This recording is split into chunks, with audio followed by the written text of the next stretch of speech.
Okay, today we'll be talking about CSS pseudo element. But before then, if you are coming across this video for the first time, please do wait to like, share, and comment. With that aside, let's go straight to business. Before we go to demonstrate how to use CSS pseudo element, what is CSS pseudo element? A pseudo element is a keyword added to CSS selector that lets you style specific part of an element without modifying the HTML. It acts as if you are creating a new element in a document structure, in a HTML structure, but it exists only for styling purpose. There are some common HTML, some common CSS pseudo elements like that can style a word before an element or after an element, or maybe the first letter of a word, or maybe the first line of a word, or a specific place. So that is basically what is a pseudo element. With that aside, let's go straight to our Visual Studio Code and then demonstrate on how to use a pseudo element. Okay, here we are in our Visual Studio Code, and we are going to use the last project we learned in our last class. And if you look at the project, you will discover that in the last video, we already ran part of the CSS pseudo element unknowingly. And one of the CSS pseudo element we learned in the last video was the hover element. Where is it? Look at it here, the hover pseudo element.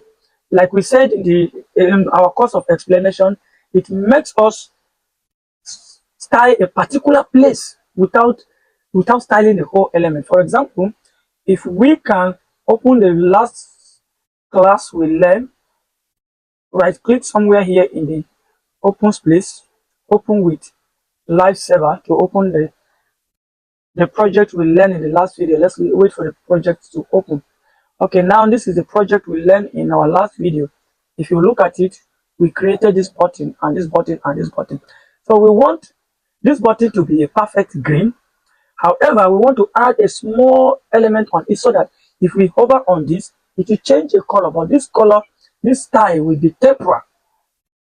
And if we hover on this, the cursor will change from an arrow to a pointer that looks like a finger, and this element is temporal, so that is where the pseudo element comes in.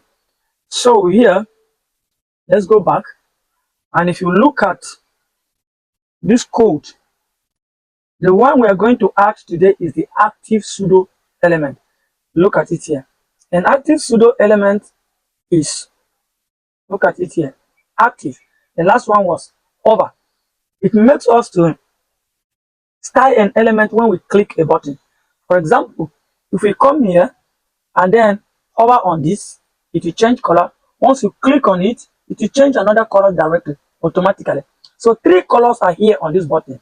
This is the first color, this is the second color, and this is the third color. So we put those 3 colors specifically on the same button on different effects.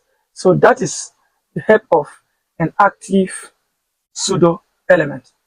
And now, this is the syntax for writing it.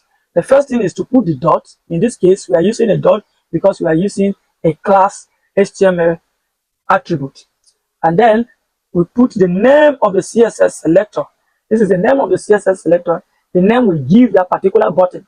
Then we put a column here. Look at the column here. And then we put the name of the pseudo element. In this case, it's an active pseudo element. In the last case, it was a hover pseudo element. So, and then we put a curly bracket as usual, because it is telling the computer or the HTML that everything in this curly bracket belongs to, and the pseudo element belongs to this CSS selector, and it will link it to that CSS selector. And now, if we have put our CSS property here and the CSS value here. So this is what is on. It is telling that once we click active, this active means click. Once we click on this button, the background should change to gray. And that is it.